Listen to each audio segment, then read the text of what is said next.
do what I do.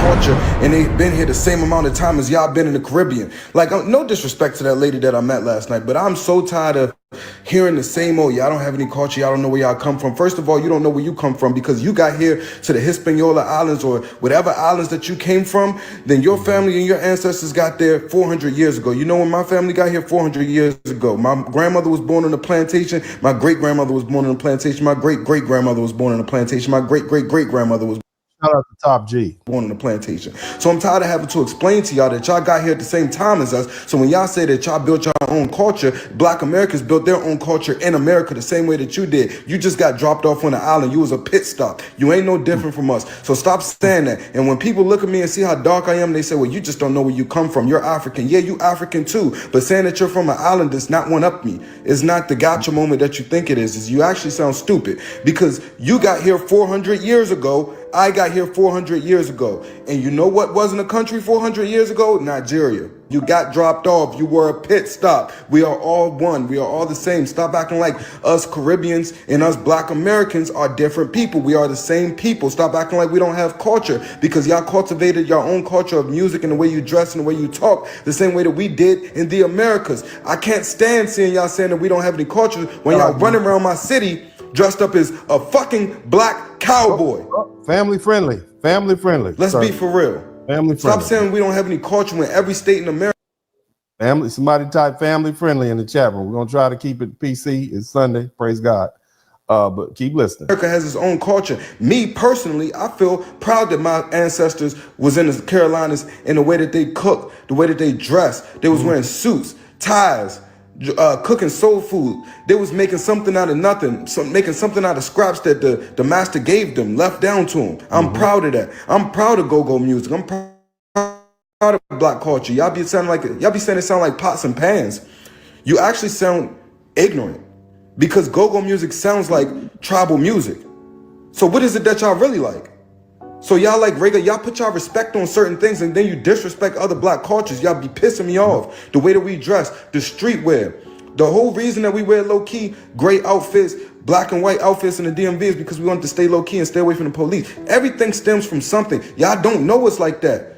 Y'all keep on saying that, oh, well, my country, we blah, blah, blah, blah. Your country is like 20 square miles, bro. Y'all created your own culture. I'm proud of you. But my city did too. And lastly, if Black Americans don't got no culture, why y'all keep on meat riding? Why y'all keep on trying to dress like us? Why y'all using our slang? Why y'all using our haircuts? Why y'all using them Black women hairstyles? Why y'all wearing do-rags? What's going on? Let's get down to the bottom. Let's get to the nitty-gritty. Yeah, well, you pushed African and Caribbean. So you pushed us, and now you waken a big old black bear. Okay, a big old Black American bear. You woke us up. And now you're getting the pushback. See, for years, we quietly let you talk and ignored you. But now you have Black Americans who are speaking up, okay? And so this conversation is timely and it's necessary. Let's hear what the sister has to say. Black people who seem to carry this air of superiority towards Africa. I feel like the reason that there is a sense of disconnect between us and the other Black countries of the diaspora is because unlike those countries, we actually have to live with our oppressor. That's a good point. A lot of Caribbean countries, they've been independent for like 30. Now, what the sister is basically saying is the reason that our foundational Black American culture is so different is because we don't have a country of our own. Up until 1965, Black Americans comprised approximately 9% of the population. It was not until the 1965 Immigration Act, which repealed the racist, xenophobic laws outlining the immigration of people of color from other countries, including African countries, Asians, and Latin countries, that we began to get an influx. Now, the truth is, beneath the line of color, Black Americans still comprise foundational Black Americans still comprise about 9% of the population. Roughly 25% of the people of African descent in this country are either first generation or second generation immigrants. That's something else we're going to discuss here. You guys hit the #1 button. But yeah, that's why our culture is different. And that's why their culture will not survive in the United States. It's not a culture that is designed to be able to withstand conditions where they are surrounded. Shout out to Yaya Kids. Let's let the lady continue to speak. 30 years, and even before that, it was predominantly black. Mm-hmm. There weren't a lot of Europeans actually like colonizing those places and staying there. Whereas in America, obviously, we're outnumbered by our oppressor. Speak on And it. a lot of our culture comes from that oppression. That's right, And baby. I feel like that's what a lot of these predominantly black countries don't get or understand. Mm-hmm. They know what it's like to be colonized, but they don't know what it's like to have to live with your oppressor every day. Yes. And to continue to be systemically oppressed by that group of people every Okay, keep going, baby. Let's keep listening. That was 400 years, 500 years ago. I'm telling you, I don't give a goddamn what this. Get the over it, because we gotta move on. No, it's African American. You hear what he's saying? You hear what the African dude is saying? Just get over it. It's been 400 years. Slavery. No, let me hopefully explain to you all. When you say 400 years, you're referring to 1419. That was when the first Africans, 20, were brought to Jamestown, Virginia. Okay, from 1419 to 1865, Black Americans, there was a condition of chattel slavery in this country, roughly a decade of Reconstruction. All right, now after that, there was about 100 years of Jim Crow. Now, when we say Jim Crow, I know many of you are not familiar with American history. You're not familiar with Black American history.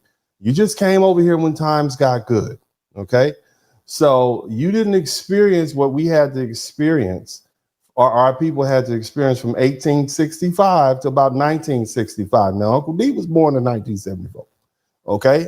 My mother was born in the 1950s. Many of these people who are watching here, they have grandparents who were around during Jim Crow. They have grandparents who were denied loans to purchase homes because they lived in places that were redlined. They have grandparents and grandfathers, and they know whose fathers fought in World War II and were not allowed to get the GI Bill. And they weren't allowed to get the GI Bill because they were Black. The GI Bill allowed servicemen who had come home from World War II to purchase homes in the middle class and save on money and educate their children. So they got a leg up. On top of that, there was a land grab that happened during that time period where the government opened up the West and say, hey, go on out West and stake a claim. Black people were prohibited from doing that. Now, it wasn't until 1965 that we started letting you folks from these other countries come in after we did away with that law. So you missed all that. We fought through that. Redlining. We fought through segregation, housing discrimination, education. All this is, see, so when we talk about 400 years ago, in reality, we talking more 55 years ago, okay? Which is not that long ago, just truthfully speaking. I mean, think about it. The 1980s was 45 years ago, okay? 1980 was 45 years. When I say 60 years ago, that's really not that much. So you all are highly uneducated on the subject, yet you are basically spewing these ignorant, you're not even spewing the intelligent white supremacist remarks. You are spewing the trailer park trash white supremacist remarks. Okay, the highly uneducated when you say 400 years ago. Not to mention the fact that we predated Columbus. We have been here since Abu Bukhari and the other Africans came over here for the first time. We've been here. Somebody type, we've been here in the chat room. We've been here. Okay. Nevertheless, and I'm gonna go through this timeline again. You didn't have to deal with Red Summer and the race riots. We build things up, white folks get jealous and tear them down. They literally would go out and burn them down. Nevertheless, after 1965, the civil rights movement, we start getting rights. Folks start getting mad. So they said we cannot let a Black Messiah rise. And so they came up with things like COINTELPRO, and they used drugs. They pushed drugs into the community. They took all the opportunities out of the community. They used unions to keep Black people from joining the union. So look, you don't know what you're talking about. And now that you got a taste of what we're dealing with, and the worst they're going to do is send you back to the home that you came from, now you want to hem and haw. But let's let this ignorant fool, excuse me for saying, continue to spew. Africa versus African, Caribbean versus African. Every black person of all over the world is against Africa. But they know how powerful we. Ain't nobody against Africa. What are you talking about? We're not against Africa. Most black Americans romanticize Africa until we found out how cruel you were to us. I'm just saying, let's keep listening. Can be if all black color, this color right here, unite and be together. We cannot unite with you all because you are disrespectful and ignorant and dismissive of foundational black Americans. We are not like you all.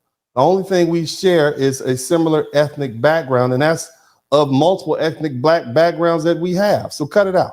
So I think when we start moving towards having African Americans feel welcome into that space, as opposed to like, oh, well, you didn't like me back then, and you called me an African booty scratcher back then. So now, you call us African, we call these little kids call you African black booty scratchers, and y'all call them slaves.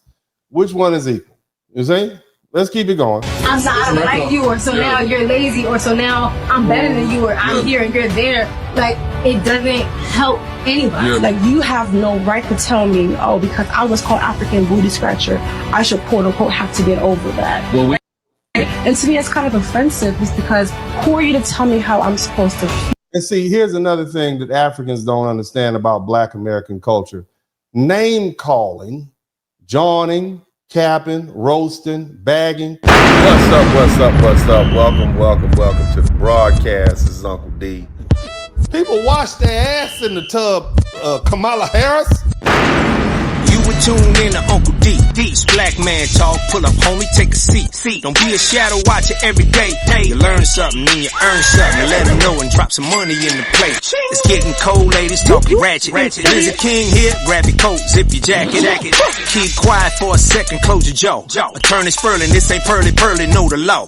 Talking Constitution, pushing pins when he shooting, give him that. Masculinity, just for the record, sprinkle that.